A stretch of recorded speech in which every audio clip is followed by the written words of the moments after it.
Olá, eu sou Ana Priscila Sampaio Rebouças, natural de Barra do Corda, uma cidade localizada na região central do Maranhão, que é conhecida como a Princesa do Sertão. Aqui o clima é quente e a cidade é cortada por dois belos rios, o Rio Corda e o Rio Mearim, que são importantíssimos do ponto de vista econômico, social, cultural e histórico. As nossas atividades econômicas, elas são pautadas principalmente no setor primário.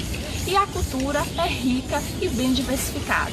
Temos artesanato e culinária bastante influenciados pela cultura indígena, grupos de quadrilha, Bumba Meu Boi, o festejo tradicional da pinga e ainda grupos de teatro amador que realizam a peça teatral Paixão de Cristo.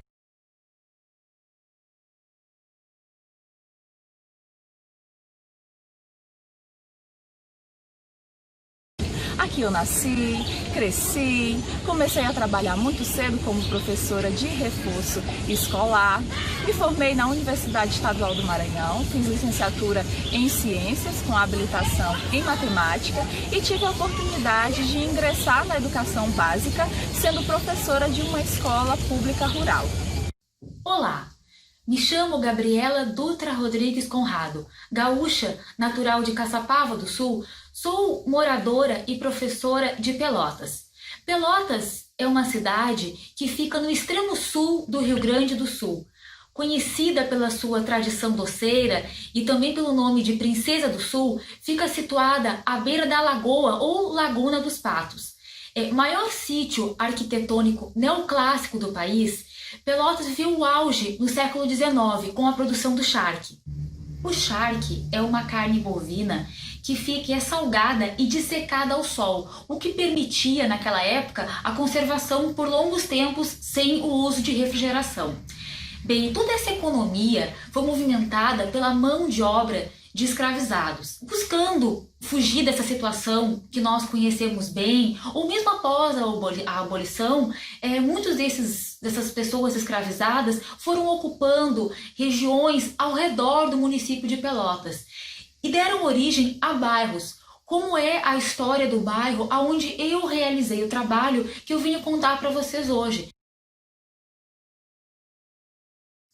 Este ano, Ana Priscila e eu participamos do Vem Brasil, contando um pouco das nossas experiências em sala de aula. A partir dessa apresentação, da participação no evento, a professora Oleneva e o professor Carlos Matias nos enviaram um convite para participar do Vem Humanistas, que é uma parceria entre o Etnomatemáticas Brasis e o canal Matemáticas Humanistas. E é com muita alegria que a gente recebeu esse convite. Nós preparamos uma apresentação com muito carinho para vocês que estão nos assistindo. Espero que vocês gostem.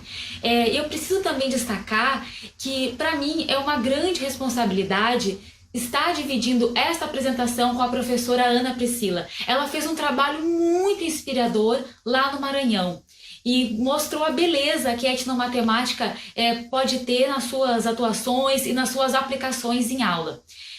Bem, vamos convidar vocês então para assistir um pouco sobre a contextualização do meu trabalho e da Ana. Boa tarde, que alegria estar aqui nesse momento falando sobre etnomatemática e poder relatar experiências felizes que contribuíram significativamente para a nossa formação pessoal e profissional. Quando eu recebi o convite para participar do Vem Humanistas, confesso que fiquei muito feliz e bastante surpresa, principalmente pela sugestão de trabalhar de forma colaborativa com a professora Gabriela, que era alguém que até então eu não conhecia, mas bastou ouvi-la pela primeira vez para entender a razão do convite e também para perceber que poderíamos realizar um belo trabalho. Gabriela e eu somos professoras pesquisadoras que acreditam na educação enquanto processo global de formação, que é inclusivo, que é democrático e que acontece ao longo da vida com a participação de diversos atores, dentre os quais estão os educadores, que exercem um papel fundamental de estímulo à criticidade e criatividade dos educandos. O nosso trabalho na educação básica, orientado pela etnomatemática, foi desenvolvido em espaços e tempos bem distintos. Entretanto, ele evidencia como é possível e necessário incluir a etnomatemática em nossos espaços de atuação. A prática pedagógica apresentada por Gabriela foi desenvolvida em uma escola da periferia urbana de Pelotas, com alunos do 8º ano, a partir de vivências do cotidiano relacionadas à construção civil, que culminaram na elaboração das etnomaquetes, ou seja, maquetes pensadas e estruturadas com os estudantes nas aulas de matemática, que evidenciaram com riquezas de detalhes formas de produzir e entender a matemática de trabalhadores da construção civil. Mais que isso, evidenciaram formas de vida dos estudantes. A prática pedagógica da Ana foi realizada em uma escola que fica na zona rural, no interior do Maranhão, no município que chama Barra do Corda, numa localidade chamada de Centro dos Ramos. Preocupada com o interesse dos alunos e a motivação nas aulas de matemática, com a ajuda de alguns colegas da graduação, a Ana fez um trabalho tentando envolver um pouco mais os alunos nas aulas de matemática. Para isso, ela utilizou a etnomatemática. Ela planejou a construção de uma mini casa com a utilização de mini tijolos. A matéria-prima para esses tijolos vem de uma lagoa que fica próxima à região. Um trabalho bastante inspirador, não é verdade? Vou começar contando para vocês um pouco sobre a contextualização do trabalho que eu realizei e que me deu a oportunidade, de poder falar aqui para vocês hoje. Esse trabalho, das etnomaquetes, da construção de maquetes, ele tem uma relação com a minha pesquisa de mestrado. Bem, o meu mestrado eu fiz no programa de pós-graduação em Educação Matemática da UFPEL, Universidade Federal de Pelotas. É sob orientação da professora Márcia Fonseca. Esse trabalho ele foi realizado com relação à minha atuação como professora. A escola onde eu trabalhei, onde eu realizei a minha pesquisa e o trabalho que eu vou falar para vocês aqui hoje, fica na periferia do município de Pelotas. Bem, como é comum nas periferias do nosso país, existe uma relação com o tráfico de drogas, um contexto de violência associado com o bairro. Tudo isso me fez perceber que os alunos se sentiam às vezes incomodados de morar naquele bairro.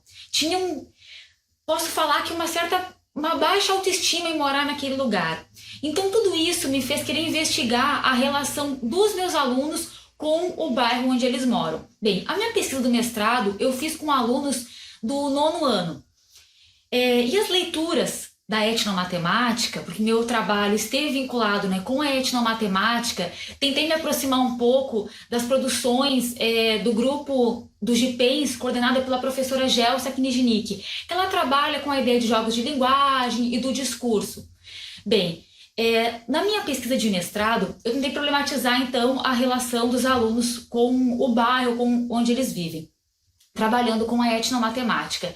E as leituras acabaram mudando, transformando a minha maneira de pensar e de ver a escola. Então eu, como professora também do 8º ano, acabo sendo atravessada por essa forma de ver o mundo que a etnomatemática nos permite. Então eu desenvolvo um trabalho de tentando aproximar a construção civil com os saberes da escola. Bem, a gente sabe que tem muitos trabalhos, muitas pesquisas que mostram proximidades, relações dos saberes da construção civil, do canteiro de obras com o currículo escolar. O meu trabalho é um desses trabalhos. Bem, como é que eu desenvolvo então?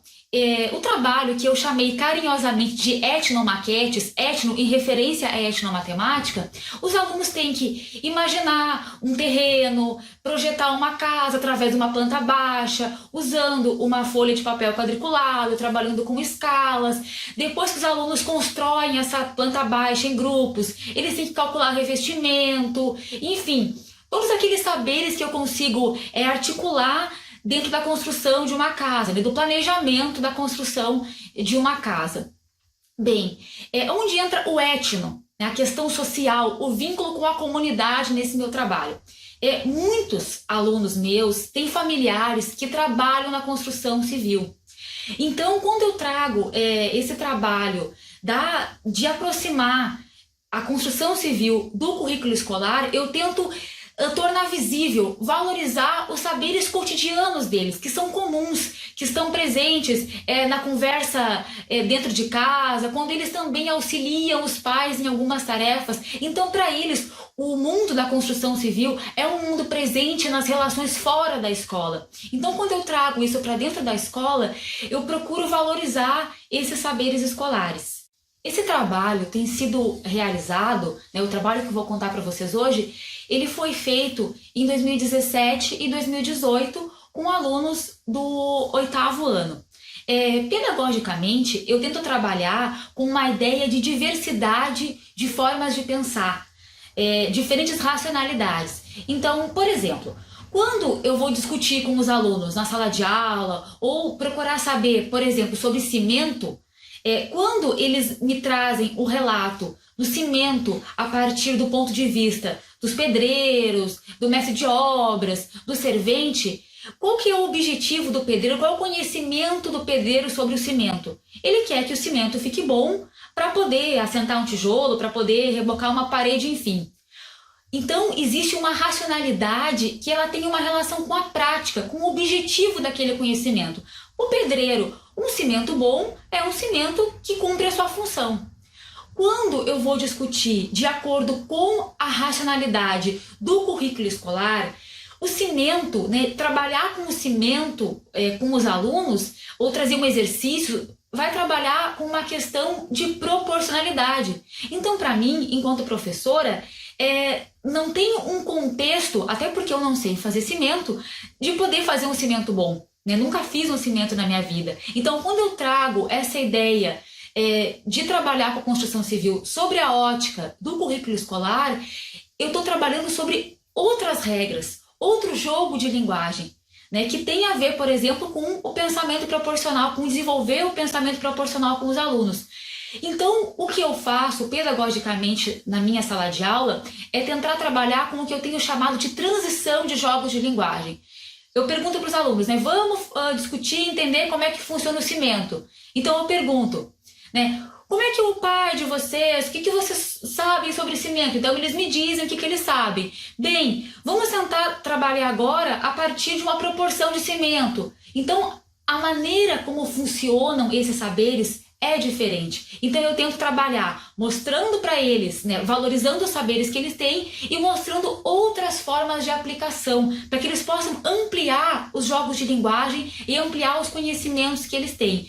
Então, eu trabalho numa perspectiva em que existem práticas matemáticas diferentes e elas funcionam de acordo com o contexto em que elas são aplicadas. Dentro das etapas do trabalho, um dos momentos é a gente calcular o preço dos revestimentos. Basicamente, eu trabalhei com o cálculo de pisos e às vezes algumas aberturas, calcular o preço, quantas janelas iam na casa, quantas portas, enfim. Bem, nesse trabalho todo, a gente faz contas estimativas de mais ou menos quantos metros vamos precisar de piso, enfim, esse tipo de coisa. E uma coisa que é importante nesse trabalho, que eu tenho percebido, é que eu imaginava que quando os alunos tivessem que calcular o preço dos revestimentos, fosse ser uma etapa tranquila, porque afinal as operações com números decimais, elas são aprendidas no 6º ano de escolaridade. Só que isso não se mostrou assim tão simples, tão trivial. Então, quando a gente fala vamos calcular os revestimentos e aí já em seguida vai para a próxima etapa, isso não é tão simples. Às vezes o aluno esquece onde coloca o lugar da vírgula. O aluno fica com dúvida se quando ele multiplica com 0, quanto que vai dar mesmo? E se tem que somar um em cima, como é que fica? Soma, vai dar só 0? Onde eu coloco as parcelas? Então, quando eu faço esse trabalho de procurar aproximar com a realidade, tem momentos que eu preciso trabalhar com aquele jogo de linguagem que é característico da matemática escolar, que é um jogo marcado por regras normativas, que tem uma maneira de como proceder. Então eu preciso parar a minha aula e explicar. Vamos relembrar como que nós multiplicamos com números decimais. Porque afinal os preços que a gente encontra nos folhetos e no dia a dia são sempre números decimais, números com vírgula, como a gente fala. Então isso tudo não é assim tão simples. Tem momentos em que eu preciso ensinar e cobrar que os alunos saibam fazer aquele tipo de operações, porque se eu não dou uma atenção especial para isso, isso pode inviabilizar, por exemplo, que os alunos consigam continuar estudando. Se eu não ensino, por exemplo, como calcula área, volume, perímetro, eu posso estar impossibilitando que meus alunos possam ingressar no ensino médio ou no ensino superior. Então, é importante eu trazer os saberes da comunidade, os saberes dele para a sala de aula, ele se envolve nessas atividades, com certeza, mas eu também preciso ensinar aqueles conhecimentos que são tradicionais do currículo, para que eu possa dar condições para os meus alunos de ter mais oportunidades na vida deles. O trabalho que eu desenvolvi com os estudantes da 8ª série, atualmente no 9º ano, fez parte de uma ação maior, que foi o projeto Aprendendo Matemática através da Pesquisa, um olhar etnomatemático do povoado Centro dos Ramos, que eu propus em virtude da dificuldade que eu tive em trabalhar matemática no meu primeiro ano como professora da escola. Eu já conhecia um pouco a etnomatemática a partir de pesquisas que eu realizava na internet sobre ensino e aprendizagem de matemática e passei a buscar aprimorar esse conhecimento. Mas foi bem difícil, eu não encontrava fontes acessíveis de pesquisa ou pesquisadores aqui em nossa região com os quais eu pudesse conversar. Foi quando eu decidi enviar um e-mail ao professor Biratã D'Ambrosio. E, para minha surpresa e felicidade, ele respondeu com um mini guia sobre etnomatemática, com vários encaminhamentos e sugestões de leitura, sites de pesquisa, a partir do qual eu consegui desenvolver esse projeto. Desde então, eu tenho trabalhado pedagogicamente com a etnomatemática enquanto programa de pesquisa na perspectiva de D'Ambrosio. O projeto ele foi pensado para envolver todos os estudantes dos anos finais do ensino fundamental. Eu apresentei a escola e depois nós apresentamos à comunidade, explicamos os objetivos, a finalidade, como ele seria desenvolvido. A comunidade nos apoiou e passou a participar das ações. O professor de matemática da 6ª e da 7ª série investigou as práticas matemáticas relacionadas à produção do artesanato e também as práticas de marchantes e açougueiros. Com a 7ª série, eu investiguei as práticas matemáticas relacionadas ao trabalho das pubeiras e dos agricultores. As pubeiras são mulheres que fazem puba, uma massa fresca feita de macaxeira. Eu irei discorrer especificamente sobre o trabalho desenvolvido com os estudantes da 8ª série. Nós investigamos as práticas de pedreiros e carpinteiros enquanto profissionais autônomos ou indivíduos que realizam essas funções quando necessário, já que muitos deles acumulam com a atividade de agricultura ou pecuária. Por conhecer o povoado, eu sabia da existência de outra atividade muito importante para a comunidade, que é a produção de tijolos, em razão da matéria-prima extraída desta lagoa, que atraiu cerâmica de produções de tijolos. Então eu tive a ideia de propor a construção de uma casa em miniatura com tijolos feitos de barro. Foi justamente daqui que os estudantes extraíram a argila para fabricar esses tijolos. Houve resistência dos estudantes que no primeiro momento não consideraram a atividade possível e também descrença por parte dos pais e da comunidade. Nesse momento, eu precisei intervir para explicar que se tratava de uma atividade de pesquisa. Havia espaço para erro, para acerto, para tomada de decisões. Então eu produzi um material didático em que nós pudéssemos discutir a etnomatemática, os saberes comunitários e temas transversais relacionados ao projeto e também conteúdos didáticos. Em sala de aula, nós listamos as ações a serem executadas e partimos para a ação. Elaboramos o planejamento, dividimos as equipes e começamos a pensar na planta baixa. Fizemos desenhos no quadro de giz e fomos explorando as possibilidades, conversando sobre conceitos matemáticos. E algo interessante é que os alunos representaram as plantas de suas próprias casas, porque a maioria deles optou por uma casa com corredor, que é bastante frequente observarmos esse tipo de construção na comunidade. Só que no momento em que nós fomos de fato construir a casa, nós percebemos que era inviável aquele tipo de planta, porque a casa era muito pequena. Então, em sala de aula, nós desconsideramos a dimensão do tijolo e a partir do momento que fomos para a prática, o pedreiro nos explicou que nós precisaríamos considerar essa dimensão e assim não haveria espaço para uma planta com corredor. Após o planejamento, nós iniciamos a etapa da pesquisa. Realizamos algumas entrevistas, os estudantes que definiram quem seriam os entrevistados, eles me disseram que o critério seria a experiência dos trabalhadores e também visitaram uma das cerâmicas instaladas no local. Após isso, eles extraíram a argila da lagoa e com a ajuda de um carpinteiro, eles produziram uma forma e depois confeccionaram os mini tijolos. Eu preciso destacar que eu participei muito pouco da pesquisa empírica.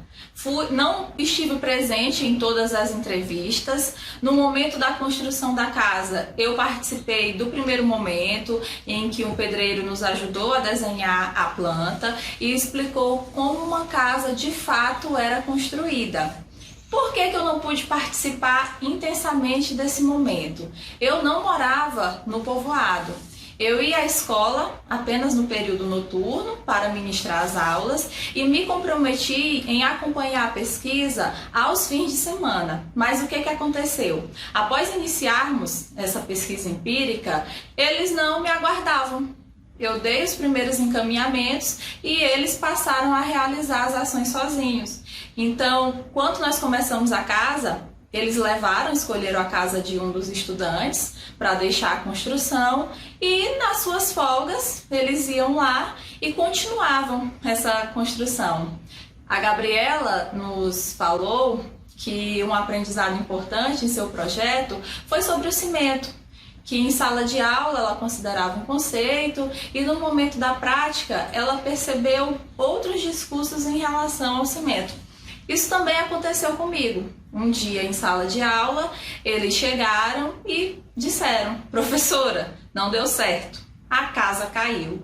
Eu levei um susto e já imaginei que, nossa, o que é que houve? Não vai mais dar certo. Então eles começaram a rir e foram me explicar que não deu certo porque nós decidimos que dava para trabalhar com argamassa. Não seria necessário utilizar o cimento, porque o tijolo era bem pequeno. Então a argamassa supriria bem o papel do cimento, porque para trabalhar com cimento não é apenas ele em si, é necessário misturar com areia e fazer toda uma preparação. Então a argamassa que nós começamos a utilizar para a construção da casa acabou. E um dos estudantes levou o outro pacote. Mas o que ele fez? Ele pegou, sem saber, ele pegou cimento que tinha na casa dele e levou. Então, como é muito parecido com a argamassa, eles começaram a trabalhar com esse cimento e, logicamente, como não tinha areia, como não foi feita a preparação correta, a parede que eles construíram acabou caindo. Esse foi um momento muito importante porque eles perceberam onde estava o erro e sozinhos eles encontraram uma alternativa, encontraram uma solução para continuar a casa. Eles perceberam que eles precisariam trocar o material, voltar para a argamassa e continuar a construção. Acredito que nesse momento os papéis se inverteram significativamente. Com muito trabalho e alegria, nós conseguimos finalizar a casa, que passou a ser o assunto mais comentado do povoado. Todos aguardavam a sua exposição. Nós finalizamos o projeto com uma feira em que todos os estudantes apresentaram os seus trabalhos à comunidade. Para a elaboração desse vídeo, Gabriela e eu estabelecemos um contato muito próximo. Nós escrevemos e reescrevemos os nossos relatos, o que nos permitiu perceber pontos convergentes e outros distintos. Nós não encontramos pontos divergentes, apenas novos olhares e novas possibilidades. Por exemplo, em relação ao contexto das escolas, uma era rural e a outra urbana. No contexto da escola rural, o envolvimento da comunidade foi muito maior, o que pode ser explicado pelo significado daquela escola para aquele povo. Ela faz parte das suas conquistas. Os saberes e os fazeres dos pais, eles foram abordados em uma perspectiva social. Outro ponto a ser destacado refere-se ao material utilizado. Eu utilizei um material extraído da própria comunidade, que nós focamos no uso da argila para confeccionar a casa em miniatura, e a professora Gabriela, na escola urbana, utilizou materiais reciclados. A abordagem de Gabriela, ela contribuiu para que eu pudesse ampliar o meu olhar sobre diferentes contextos, porque eu era muito focada na questão da escola rural, que eu percebia, como eu vivenciei, eu percebi que ela tinha muitas necessidades, carecia de recursos humanos, carecia de recursos materiais. E mesmo na ausência desses recursos, nós conseguimos trabalhar com materiais alternativos, seja em uma escola rural ou em uma escola urbana que também tem as suas necessidades. Na escola urbana, o envolvimento da comunidade funcionou um pouco diferente. Quando eu tentei aproximar e descobrir um pouco mais sobre os saberes cotidianos da construção civil dos meus alunos, a minha ideia inicial era trazer familiares para poder conversar na sala de aula, fazer um momento, marcar uma data em que eles pudessem ser entrevistados, enfim. Quando eu começo a planejar o dia para convidar esses pais e padrastos, irmãos para conversar sobre a construção civil, eu começo a ouvir ali num cantinho da sala de aula: ai, o meu pai não vai vir. Ou então um outro aluno comentando: imagina se meu irmão vai vir para a aula para falar alguma coisa para a professora. Então eu começo a sentir que existe uma distância, um obstáculo, na verdade, entre os saberes comuns da prática da construção civil, daqueles saberes da escola. Então, na escola onde eu realizo esse trabalho, eu percebo que existe uma distância que dificulta um pouco essa aproximação entre a comunidade e entre a escola. Então, isso tudo, a gente pensa que a escola, por excelência, é um lugar onde estão os saberes sistematizados, organizados, que tem uma relação com a academia, com o conhecimento científico. E os saberes comuns, do fazer, da prática, parece que eles ainda não conseguem muito se aproximar desse saber escolar. Existe uma barreira. Então, por mais que o envolvimento, a proximidade com a comunidade não tenha acontecido como eu gostaria, eu acho que mesmo assim, que nós utilizamos entrevistas, em vez de uma conversa presencial, eu consegui um pouco diminuir essas barreiras entre os saberes comuns e os saberes sistematizados que a gente trabalha na escola. Tanto o trabalho da Ana como o meu tiveram como um aspecto muito importante as entrevistas com os familiares e os conhecidos dos estudantes. No caso do meu trabalho, eu organizava com as turmas questionários, como tema principal: o que a gente precisa saber para poder construir uma casa. Então, nós construíamos perguntas coletivas e depois os alunos anotavam essas perguntas e entrevistavam os seus familiares, enfim. Bem, toda vez que eu combinava isso com os alunos ou mencionava, eu dizia assim, pessoal, perguntem para os seus pais, padrastos, tios, irmãos, perguntem, façam as perguntas, tragam tal dia, enfim.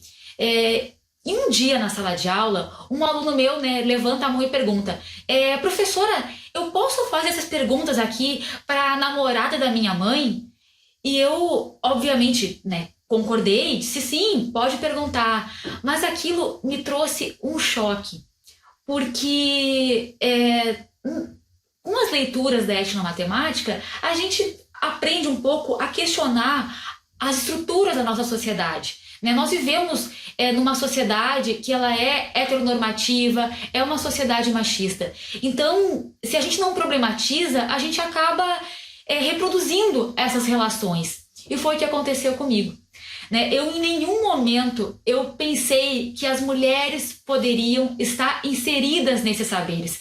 Eu sempre me referia para eles perguntarem, né, a pessoas do gênero masculino, os pais, os padrastos, e eu não cogitei a possibilidade de que as mulheres também pudessem estar envolvidas na construção civil. Né? E eu confesso que isso me deixou bastante envergonhada. Né? E eu divido isso com vocês aqui hoje. Enfim, depois que esse aluno perguntou, quando eu ia para as outras turmas, eu já dizia, perguntem para as mães, para as avós, para quem vocês conhecerem. Né? E aí, claro, que surgiram, né, em algumas turmas, professora, na minha casa só tem mulheres. Então eu posso perguntar para minha avó, porque ela sabe fazer, ela sabe construir, ela já construiu uma peça lá na minha casa. Eu posso perguntar para minha mãe, que ela ajudava o meu avô, enfim. Então as mulheres também foram aparecendo nesse cenário da construção civil. E vale destacar que uma das entrevistas que mais rendeu, que mais trouxe detalhes e elementos para a discussão, foi da entrevista desse aluno, né, que a namorada da mãe dele foi que respondeu. Eu acho interessante para a gente discutir isso, porque tradicionalmente a construção civil ela é dominada, né, pelos homens. E as mulheres, né, talvez em busca de uma remuneração um pouco melhor, estão entrando, né, nesse contexto de trabalho, porque a construção civil ela é um ramo que paga, né, dá uma boa remuneração para as famílias. E em muitos casos, pelo que eu pude conversar com os alunos, a construção civil é a principal fonte de renda. Então é interessante a gente pensar que as mulheres, né, estão inseridas nesse contexto de trabalho também. Sobre as entrevistas, eu tenho que destacar que algumas foram bastante enxutas, bastante resumidas. E quando eu ia discutir com os alunos, mas me expliquem melhor o que vocês escreveram, pra gente poder, né, porque eu colocava cada uma das perguntas no quadro e no diálogo a gente ia formando respostas coletivas para que todos pudessem copiar. Então, os alunos às vezes falavam assim, professora, que é difícil explicar isso aqui, é coisa que a gente faz vendo, que a gente tem que ir fazendo para poder saber como é que é. Então aqui eu também, né, observo a diferença do conhecimento da escola com o conhecimento da construção civil. Eles têm semelhanças, né? Esses jogos de linguagem guardam semelhanças entre si, mas eles são diferentes, porque o saber da construção civil, ele é um saber que o meio de comunicação dele é oral. O pedreiro ensina para o outro como é que faz, ele mostra um saber da prática, diferente do saber escolar, que é um saber escrito, registrado, sistematizado, que todos têm acesso ao mesmo tempo às mesmas informações. Então, a própria dificuldade dos alunos em fazer o registro das entrevistas já me mostra que funcionam de maneiras diferentes. Se eu fosse, por exemplo, com os alunos numa construção civil, teria outros elementos, né? Mas devido ao tempo de sala de aula não foi possível fazer esse tipo de pesquisa. Mas mesmo assim, né, eu quero salientar essa diferença que existem entre essas formas de racionalidade do conhecimento matemático. De fato, as entrevistas merecem uma reflexão à parte em nosso trabalho. A partir delas, nós tivemos contato com o saber e o fazer dos participantes. E foi o momento em que os estudantes se envolveram mesmo na pesquisa. Nós percebemos como eles lidam com o tempo, que o cálculo mental nitidamente está presente em suas formas de vida e ainda como se organizam socialmente. No momento dos questionamentos, não apenas nós, na condição de pesquisadores, a professora e os estudantes, mas todos e todas se surpreenderam com o quanto eles passaram a julgar que sabiam matemática. Nossa, eu sei matemática, eu uso a matemática, eu pude ouvir dos meus alunos, nossa, como eles pensam rápido, nossos pais sabem matemática melhor que nós. Ao refletir sobre estratégias de resolução de problemas diários, eles estranharam um processo que lhes era tão rotineiro. E é importante destacar que, mesmo sendo algo tão natural do cotidiano dos estudantes, que crescem em meio às atividades que nós investigamos, eles ainda não haviam despertado para a linguagem utilizada e a importância do trabalho desempenhado diariamente por suas famílias, que é impregnado de conhecimento. Então, nós precisamos de muita atenção para compreender o que nos era explicado. E esse é um ponto muito bem abordado teoricamente por Gabriela, que investiga os jogos de linguagem.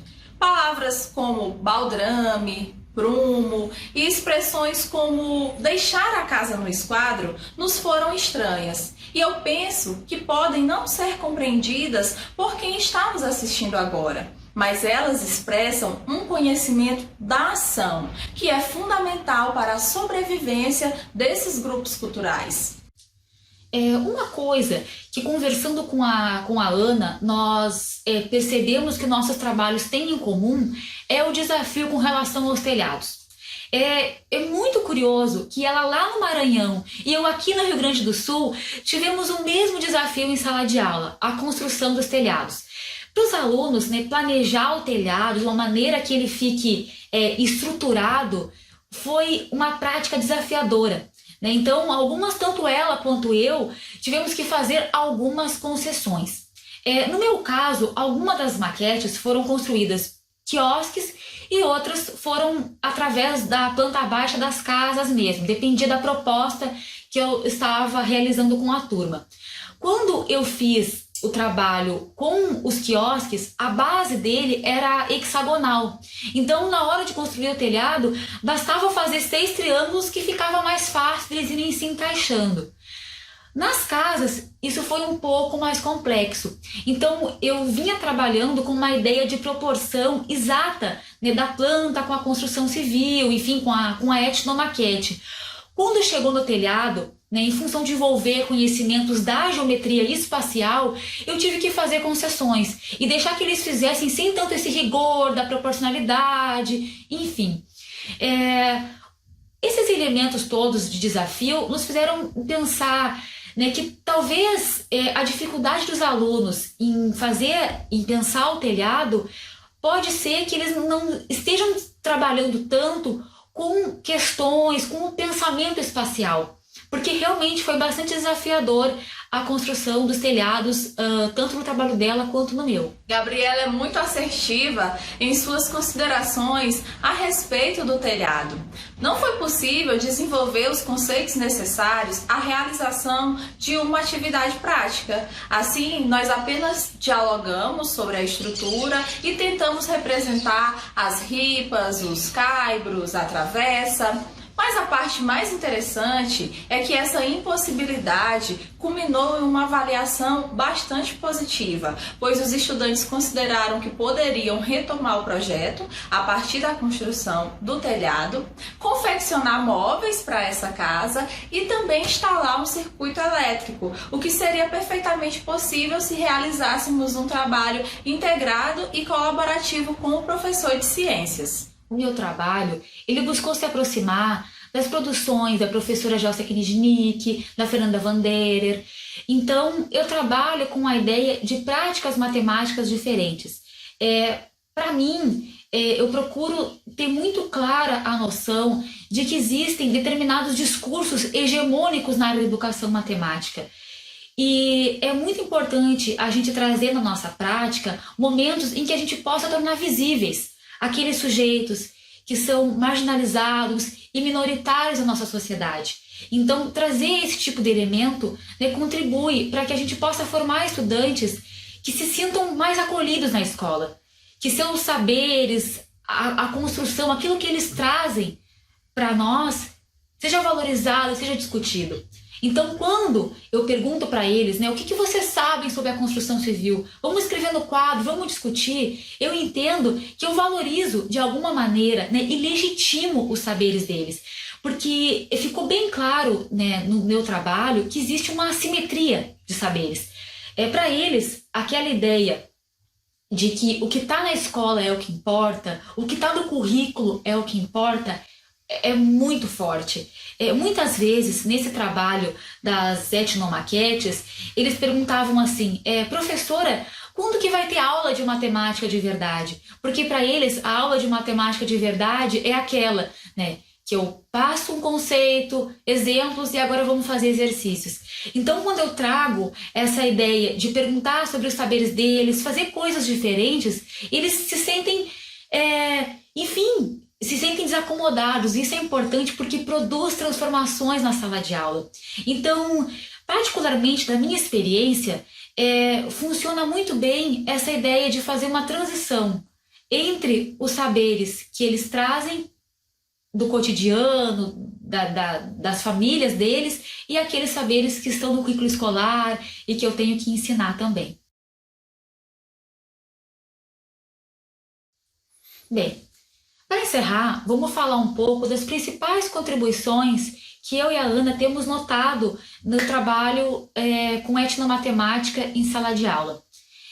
No meu caso, eu tenho percebido que esse tipo de trabalho contribui para que os alunos possam perceber a diversidade e sejam um pouco mais críticos em relação aos conceitos e aquilo que eles aprendem. Então, pedagogicamente, eu posso dividir aqui com vocês que essa ideia de trabalhar com transição de jogos de linguagem tem me dado um bom resultado. Trabalhar com aqueles saberes que vêm do cotidiano, né, das estratégias, as táticas que eles utilizam para poder viver no dia a dia com os saberes da construção civil e poder trabalhar em outros momentos com aqueles saberes, né, do rigor sistematizados da escola, tem funcionado muito bem. Então, em alguns momentos, eu parto dos saberes do cotidiano, em outros momentos eu parto dos saberes da escola, fazendo transições. Em alguns momentos, esses saberes mostram muitas semelhanças. Em outros momentos, nem tanto. Mas o que importa, que eu percebo, é trabalhar ampliando as imagens que eles têm do mundo. Isso eu considero muito importante. Enquanto professora, eu acho que trabalhar com a etnomatemática proporciona a gente ampliar também as visões de mundo. Perceber outras formas de saber e de conhecimento que muitas vezes estão invisíveis no nosso currículo escolar. Nós, como professores de escola pública, recebemos uma diversidade de estudantes, com famílias diferentes, com questões raciais, todo tipo de diversidade, adolescentes que estão descobrindo a sua sexualidade, enfim. E o trabalho com a etnomatemática nos deixa mais atento para perceber essas diferenças e poder discutir e trazer esse tipo de situação para a sala de aula, discutindo um pouco, problematizando os discursos hegemônicos na educação. Então, é um grande prazer trabalhar com esse tipo de coisa, é uma coisa que motiva e dá vontade de ser professora, porque parece que a gente se conecta um pouco mais com as questões da atualidade e com a vida dos estudantes mesmo. Não é exagero da minha parte afirmar que hoje eu não vejo uma forma diferente de trabalhar, seja em matemática ou em outras disciplinas, pois a proposta etnomatemática ela é humana, é filosofia de vida para um educador. Pesquisar a respeito nos inspira e desenvolver atividades práticas com enfoque holístico, observando as implicações pedagógicas e com uma abordagem social, tal qual propõe o professor Biratã D'Ambrosio, é transformador. A Gabriela relatou no início que ela se sentiu atravessada pela etnomatemática. Ela não se contentou em desenvolver apenas um trabalho com o 9º ano. Ela estendeu a proposta para os seus alunos de 8º ano. Assim como eu também propus atividades para os outros anos do ensino fundamental, mesmo aqueles em que eu não trabalhava. Porque é justamente isso que acontece quando nós nos envolvemos e seguimos em constante movimento com a etnomatemática. Passamos a ouvir mais, incluir e aprender sempre mais com o outro. Nós registramos diferentes percepções. Os estudantes passaram a valorizar mais a sua comunidade e as atividades desempenhadas por seus pais. A escola passou a ser vista como um local de inovação e os professores perceberam novas formas de trabalhar.